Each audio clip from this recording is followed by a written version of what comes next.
Hello and welcome to This Week in Agriculture, a presentation of the Communications Unit, Ministry of Agriculture. I'm your producer and host, Christopher Holder. On this week's presentation, we bring you highlights of the farmers market held today in Region 6 at the Albion Road. It was a huge success. People came out from as early as 5:30 this morning. Of course, it was scheduled to start at 6, but folks came out for those early bird bargains, trying to get stuff at the best price. Got the best stuff early at the best price. And of course, later on in the morning, more people came out. It really was a huge success, as we'll hear in this report. Agriculture Minister Zulfikar Mustafa is over the moon about the success of the two farmers market that have been held so far. And the idea is, of course, to mitigate against rising cost of living, the rising cost of fresh vegetables and meat and so on our local markets. Most of the times, the produce that gets to the market are ferried there by middlemen. So they go into the back dam to the farmers, to the farms, and they offer the farmers most of the times a rather low price.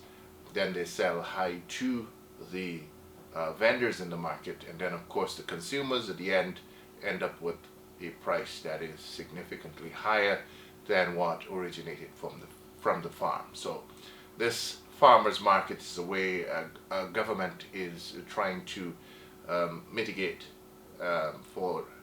in the interest of our consumers.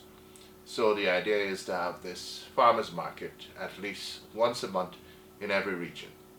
So this is the first one here in Region 6, and as I mentioned earlier, very well received.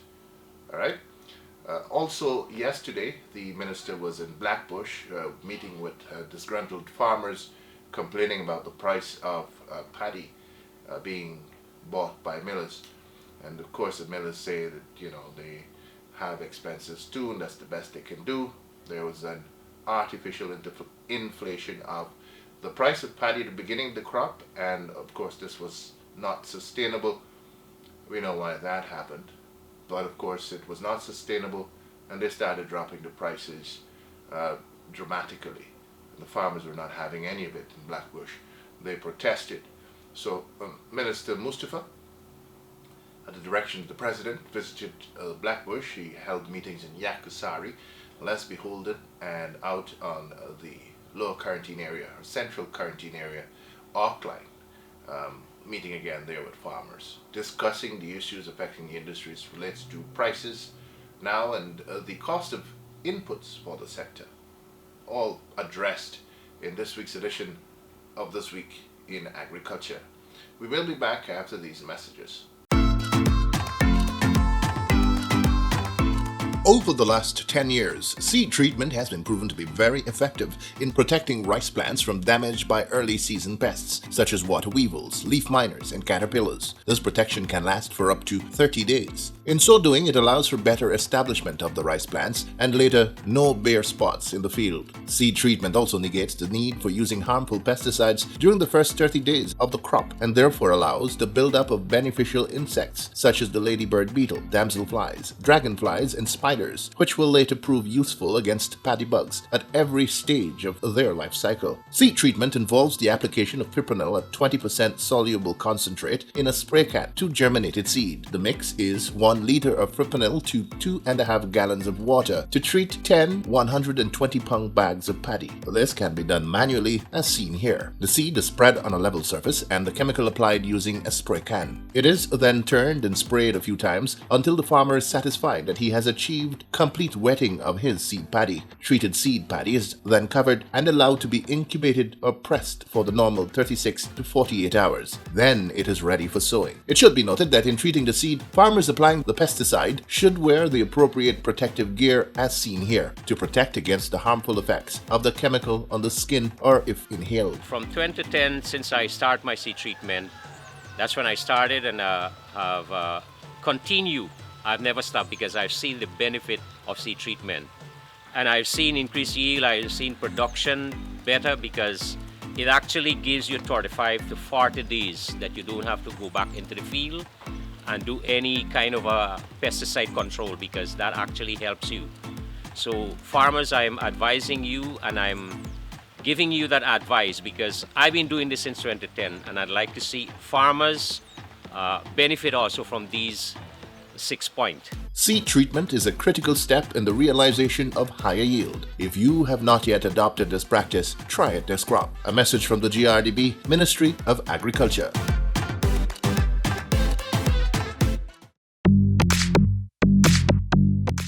The Ministry of Agriculture advises that persons desirous of importing animal products, such as meats, must first acquire a permit and/or no objection to do so from the Guyana Livestock Development Authority (GLDA). Prospective importers must fill out an application for import license form. This must be handed in to GLDA along with a quotation from the supplier of the products to be imported, as well as a certificate of origin of the commodity. Meat and meat products must be from approved countries, and in cases where this is not so, then that country must apply directly to the GLDA for a permission to export to Guyana. In this case, a risk assessment is then conducted by the GLDA in association with the Veterinary Public Health Unit of the Ministry of Health. At the time of the application to GLDA, the importer must also indicate his or her interest in this regard to the Veterinary Public Health Unit, which plays a critical role in determining whether the license to import will be granted or not. If the import is allowed, the importer is notified by the GLDA. A fee is payable before the permit is prepared and issued to the importer. It should be noted that meat or meat products imported without an import license will be seized and destroyed. For more information on this and other issues, contact the GLDA head office on 220-6556 or email glda1910@gmail.com. Visit our Facebook page and leave a comment.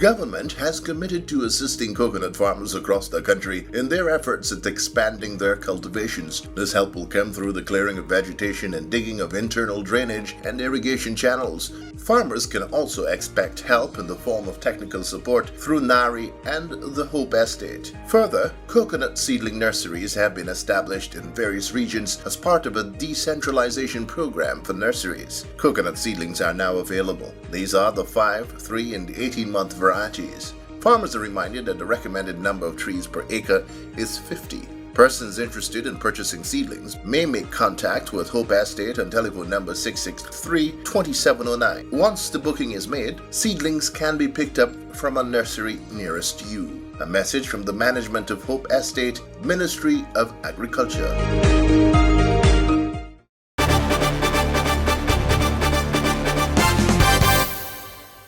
We begin this week's edition with a look at today's farmers market held at the Albion Estate Road. Quarantine, the second such event to be hosted by the government of Guyana through the Ministry of Agriculture. The idea is to have farmers, agro-processors, and other agriculture stakeholders interact directly with the customers through these farmers markets.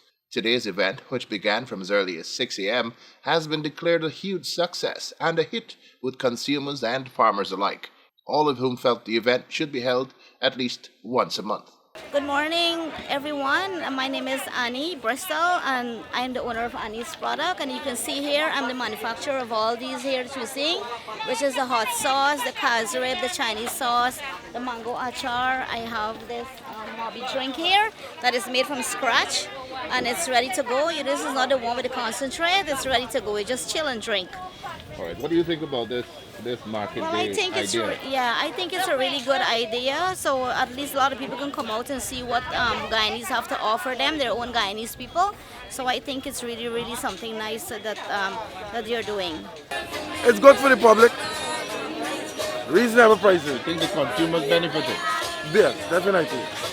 Yeah, well, actually, so far, yes. So as I'm going through, I see the price actually kind of less than compared to certain places. And what about the variety and stuff that you're seeing? Yeah, well, the variety actually, you're seeing a lot of variety of a lot of seasonings, a lot of various things, a lot of new product. It's very good so far. Well, you see people come out to market and they're asking if we'd be doing it every month, once a month. So it's not a bad idea at all of having this event. But what kind of response you've gotten to your product? Favorably well. Yeah. It So looks you like see you what's sell going out. on. You see what's going on, right? Yeah. Yeah, we are from Kanji Plant Nursery in Kanji, Rosal. We do seedlings. We specialize in seedlings, right? And also we do strawberry, dragon fruit, peppermint, apple, right? The overseas plants, we doing it here just in Borbies. So that we encouraging people to grow, right? And to help themselves healthy, eat more healthy and whatever. So this is one way of encouraging people to plant, because when people see we do an overseas plant just in Borbies, that will give them an encouragement to do their own planting and visit us. All right, what are your thoughts on this kind of event? This is very good because if you see, they have a loud crowd, right? And people coming out, and you can see that people are very interested, and this will help the community to develop a lot more. So I didn't expect it to be like this. It's a very good thing. It's a nice thing. Look like you sell out. Sell out, we sold out. We never expect because we work with a small amount of stuff. So who are you? In the Rampasad, committee member of Upper County Fishermen Co-op Society, number 66 Village. All right, but what do you think about this initiative by the minister to have these market days across the country? I think it's a good thing because the people are getting things more cheaper. This initiative by the Minister of Agriculture, it's a first in our area, and you can see the success of this venture. One aspect of it is the community, the social interaction, and the harmony that it provides for our people. People come here not only to shop, but they come here to meet, they have a chance to meet each other.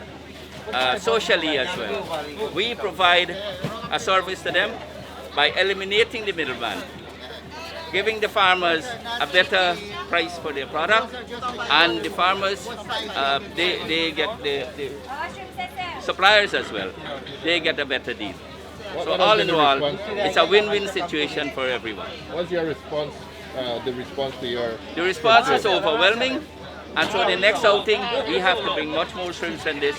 And people have responded very positively because of the affordability of the product. Agriculture Minister Zulfikar Mustafa, who visited every stand in the market and interacted with the farmers, agri-processors and shoppers alike, described the event as a success, indicating that similar events will be held in every region of the country and may become a monthly feature. This is the second farmers market that we have arranged. I think the result is tremendous. We have seen almost thousands of persons are at this market here, and they are very satisfied. They were surprised. The consumers were surprised to receive prices at that less cost. Many of them said that for the first time, for the longest while, they have been receiving this type of prices. So I think that this is a good step because, as you all know, that this was a measure in the budget that was highlighted by the Minister of Finance, and we are implementing it. I am hoping that we can, in each region of this country, we can at least have these markets once monthly. And this is a tremendous success here this morning in Region 6.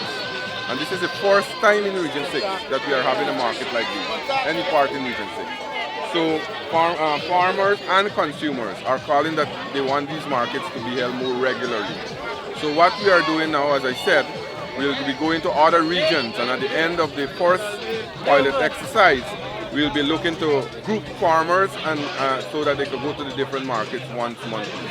But as I said here, this is tremendous, and we have almost every single thing that consumers go to market to purchase. Fish, on all vegetables, even we have ducklings, small chickens and things like that from GLDA. So this, when they come here, they have every single thing. They don't have to go any other way. Even rice. We have the people that producing rice, selling rice here at a cheaper cost. The rice is being sold at $2,100 per bag in the supermarket. Here, the consumer are getting it for $1,700 a bag. So you could see how much they're saving. And a number of, for example, plantain. Plantain they're selling for $160 per pound. If you go into the market, the ordinary market, you'll get $240 to $260 a pound. So all this money, and the farmers are saying that when the middlemen purchase these items, they are purchasing at a less cost. So the markup from the middlemen in the market are very high, the retailers. So I think that this is a tremendous success and we'll continue to organize markets like this. The farmers market featured farmers and producers from all across Region 6, with the exception of the riverine community of Orealla-Siparuta in the Corentyne River, who conveyed their regret at not being able to participate due to transportation issues at this time. Shoppers were out in their numbers from as early as 5 this morning, looking to cash in on early bird deals, grabbing up deals in fresh eggs, meat and fish. The popular black shrimp, which is normally sold at $12,000 to $15,000 a pail, was being sold for $500 a pound.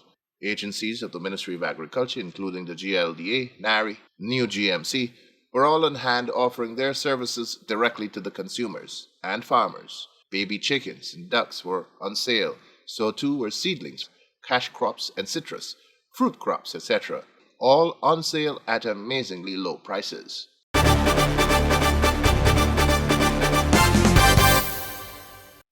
The agriculture agenda in Guyana is being aggressively pursued on all fronts, even as the war in Ukraine is beginning to negatively impact the cost of production across the board.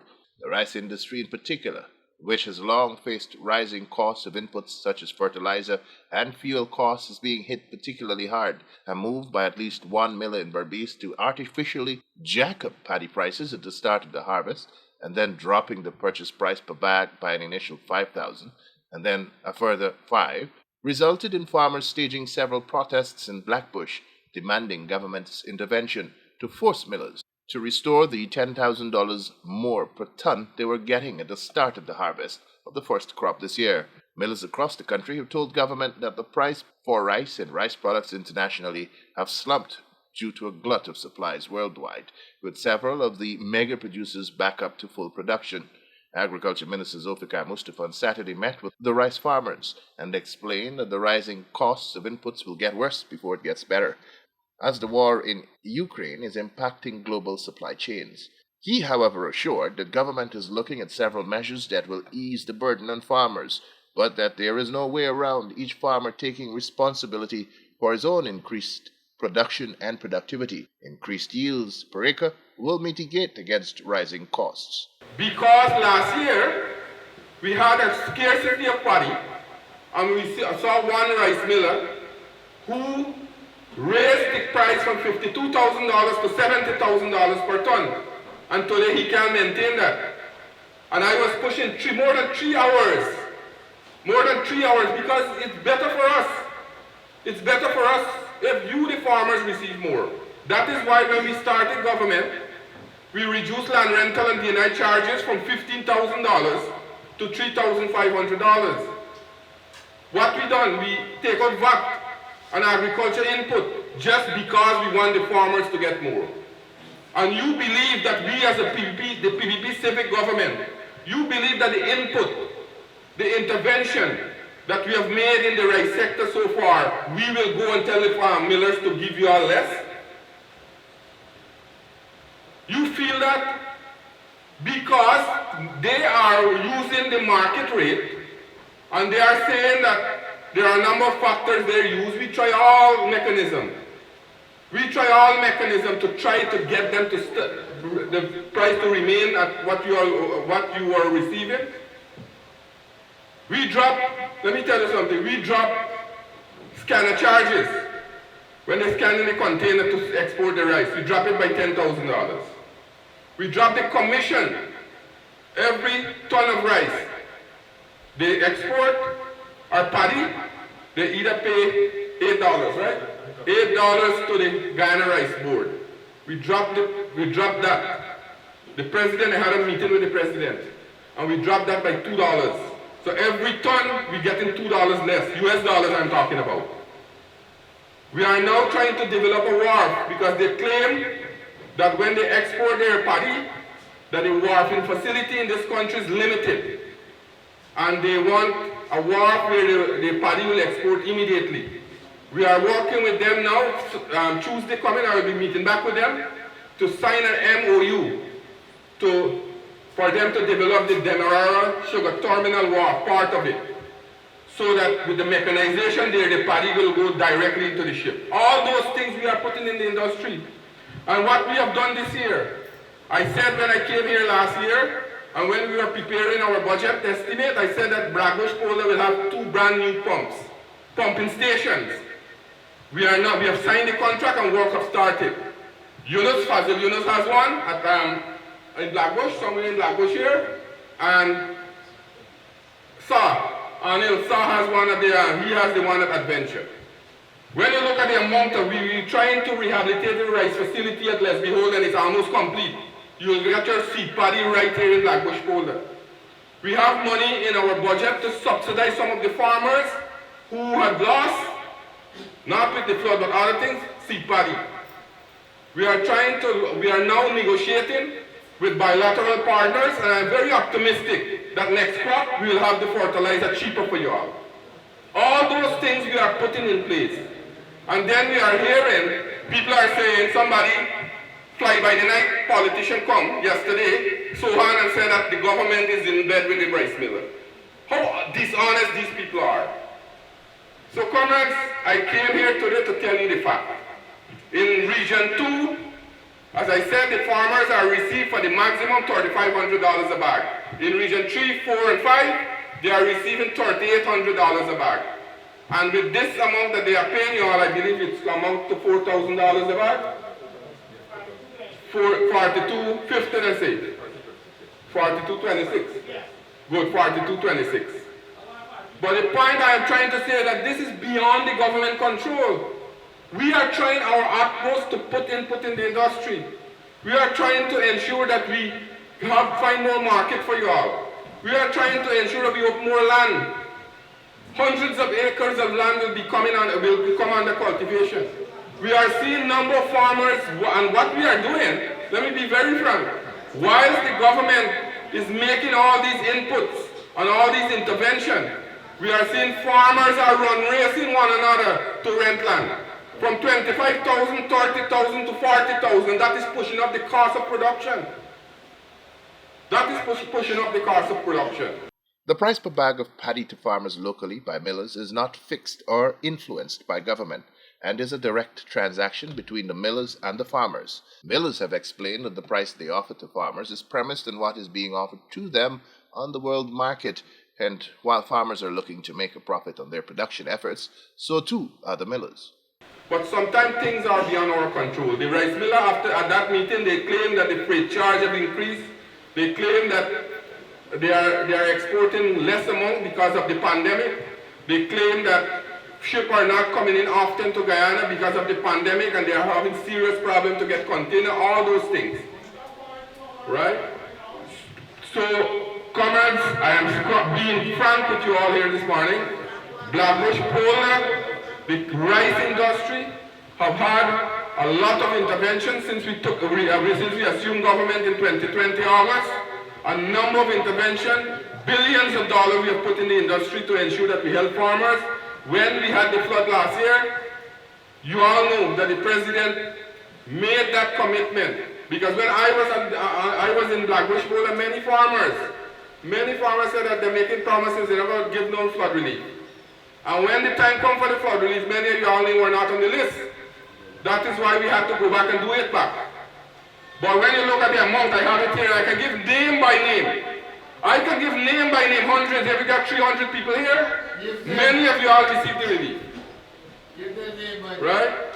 So I am saying, comrades, I am saying that we as a government, the president, the vice president, the entire government, will continue to support this industry. This is a very important industry. This industry brings a lot of revenue to us in the country.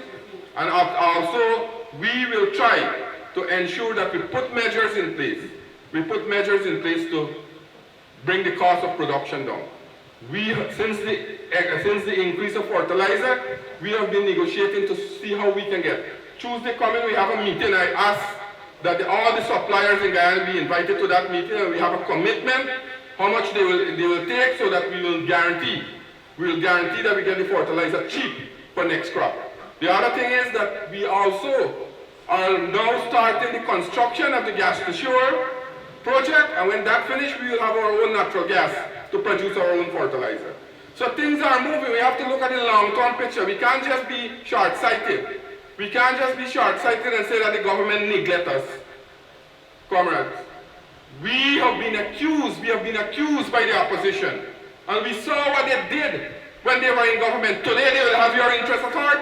You feel that, but they want cheap politics. And they will talk all kind of things. When that guy there in the ring nighttime, Shara Duncan, talking about all things under the sun that they're going to do for the people in this country.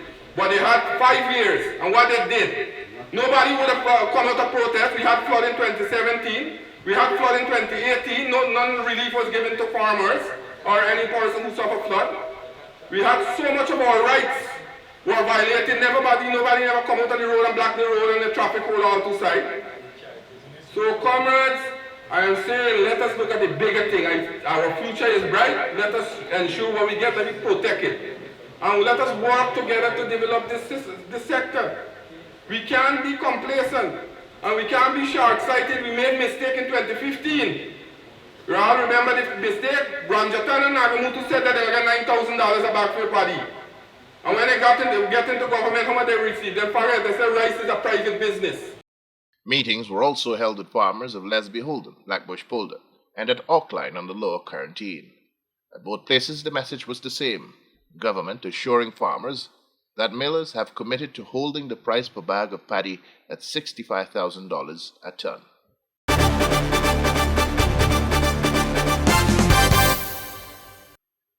Soon after leaving the farmers' market this morning, the Agriculture Minister ceremoniously handed over a number of computers and printers to the Nurul Islamic School in Chesney Scheme, a back of Albion, on the Quarantine.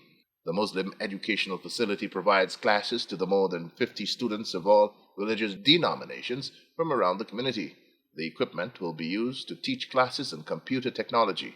In brief comments, Minister Mustafa said the gift of the computers and other equipment is a demonstration of government's commitment to the people of communities around the country, especially the youths of those communities.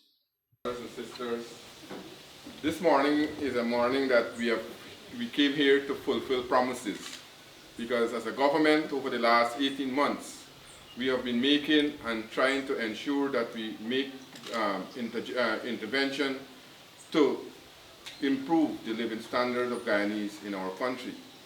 And this morning here is a commitment I have made some months ago when I came here and this school was open. I made a commitment that we will donate some computers, and here we are fulfilling the commitment that we have made. So as you see, as a government, we take our commitment seriously, we take our promises seriously, and we want to ensure that we deliver.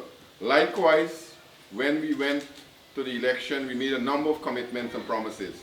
And I think we are working assiduously to realize those commitments. This morning we have had a very successful event at Albion, the farmers market.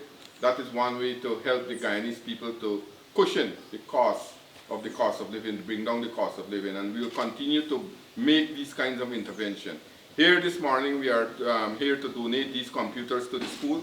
I know for a fact that this school here, through the Imam, they have been making a valuable contribution to society here. Not only Muslim children are being taught here, but all children of all denominations are being taught here. So I want to encourage them to increase the size of the class to ensure that they involve more students, so that we can have all our students be prepared to face the world of work, to face the society, to ensure that they get this special skills.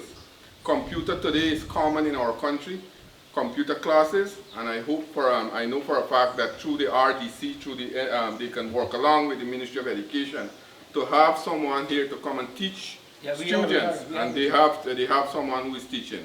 So I want, on behalf of the government and on behalf of His Excellency, and on my own behalf, I want to make this donation to the school. I know for a fact that you will utilize it to the benefit of the community, not only the students, not only the children, but also a mature person in society. The Office of the Prime Minister, the RDC Region 6 and the Ministry of Agriculture collaborated in getting the equipment together for the Islamic school.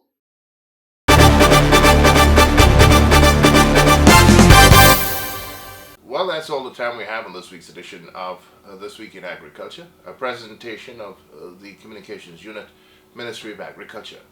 I'm your producer and host, Christopher Holder. Until next time then, be good to yourselves and to each other.